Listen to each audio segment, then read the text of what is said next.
নমস্কার বন্ধুরা, নবদিগন্ত চ্যানেলের পক্ষ থেকে আপনাদের সকলকে জানাই স্বাগতম। তো বন্ধুরা, আজকে সকালে গুড মর্নিং জানিয়ে আপনাদের জন্য নতুন যে আপডেটটি শেয়ার করতে চলেছি সেটি হচ্ছে এসএসসির 26,000 চাকরি বাতিল মামলায় এবার সমাধানের পথে কিন্তু স্কুল সার্ভিস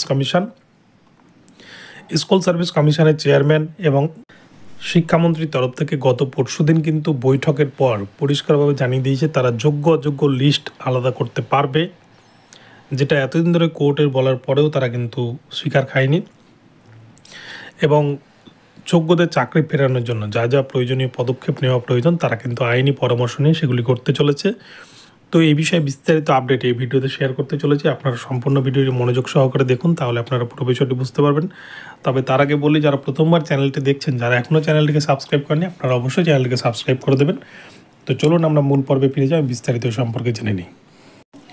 তো বন্ধুরা, দেখেছেন আপনারা এসএসসির চাকরি বাতিল মামলা, যেটা কিন্তু দীর্ঘদিন ধরে কলকাতা হাইকোর্ট, সুপ্রিম কোর্টে প্রায় 1 বছর ধরে ঝুল্লু ফেলছে।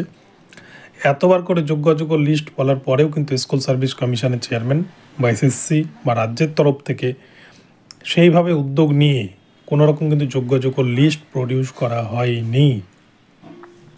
হ্যাঁ, দেওয়া হয়েছে, কিন্তু বারংবার সেই লিস্টে কিন্তু অসঙ্গতি মিলেছে। যে লিস্টের মধ্যে এসএসসিরই লিস্ট একবারে এক এক রকম কিন্তু লিস্ট জমা দেওয়া হয়েছে, যার জন্য কিন্তু কোর্ট বুঝতে পারছিল না যে কোনটা সঠিক কোনটা বেঠিক। এসএসসিকে তার স্ট্যান্ড ক্লিয়ার করতে বলেছিল, এসএসসি কিন্তু সেই জায়গায় নিশ্চুপ হয়েছিল। তার কারণ একটাই, অযোগ্যদেরকে বাঁচানো।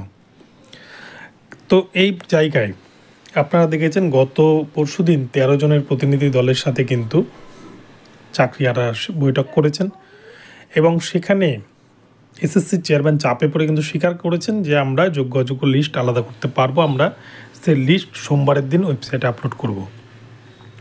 সোমবার কিন্তু আগামীকাল সেই দিন। তো যোগ্য অযোগ্য লিস্ট আমার যেটা মনে হয়, এতদিন ধরে কোর্টের বলার পরেও যখন এসএসসি দিতে পারেনি, এবারেও হয়তো তার ব্যতিক্রম হবে না।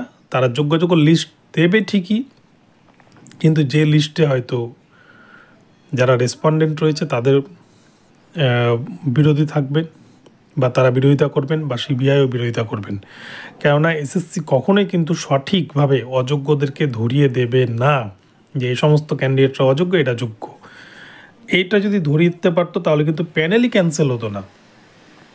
তো যাই হোক, এসএসসি যখন এই কথাটা দিয়েছে তখন এটা কিছুটা হলেও একটা আশার বাণী বলা যেতে পারে। চাকরিয়ারা ইন সার্ভিসদের মনের মধ্যে একটা আশা জাগাচ্ছে যে কিছুটা হলেও হয়তো এসএসসি এবার চাকরি ফেরাতে উদ্যোগী যোগ্যদের।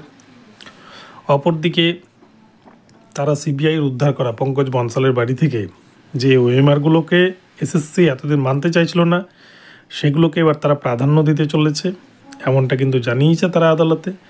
তো এক কথায় বলা যায় যে কতটা এটাতে মানে পজিটিভ কিছু হবে সেটা বলা মুশকিল। তবে 22 লক্ষ পরীক্ষার্থীর ওএমআর সিটের মিরর ইমেজ পাবলিশ না করলে কিন্তু কোনো আশা নেই রিভিউ পিটিশনে যোগ্যদের চাকরি ফিরে পাওয়ার। কেননা সুপ্রিম কোর্টের আর্টিকেল 14(16) কিন্তু বলা হয়েছে কোনো যোগ্য ক্যান্ডিডেট যারা পরীক্ষা দিয়েছিলেন কেউ যেন এখানটায় বঞ্চিত না হয়। আর এই বঞ্চনার হিসেব বের করতে গেলে কিন্তু 22 লক্ষ ওএমআরকেই পাবলিশ করতে হবে বোর্ডকে। আর যেটা এসএসসি পুরোপুরি জানিয়ে দিয়েছে, তাদের কাছে মিরর ইমেজ নেই।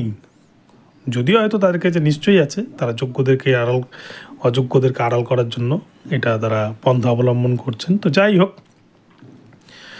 তো যোগ্য লিস্ট আগামীকালকে দেবে, তারপরে হয়তো অনেক কিছুই পরিষ্কার হয়ে যাবে। দেখা যাক এসএসসি সঠিকভাবে লিস্ট দিতে পারে কিনা।